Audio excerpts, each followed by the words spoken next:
এই দেখো বন্ধুরা, আজকে আমার নাতনির জন্মদিন, তাই সব ঘরদোর ঘরদোর সব পরিষ্কার করেছে নাতনি, আর সাজাগোজা করেছে, সাজানো গোজানো। আর দেখো আমাদের নাতনির জন্মদিনে কি হয়েছে দেখো।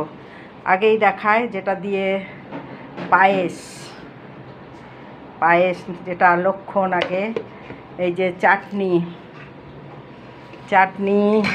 এই শাক ভাজা, এই দেখো চিংড়ি মাছের মালাইকারি, এটা পালং শাকের চচ্চড়ি,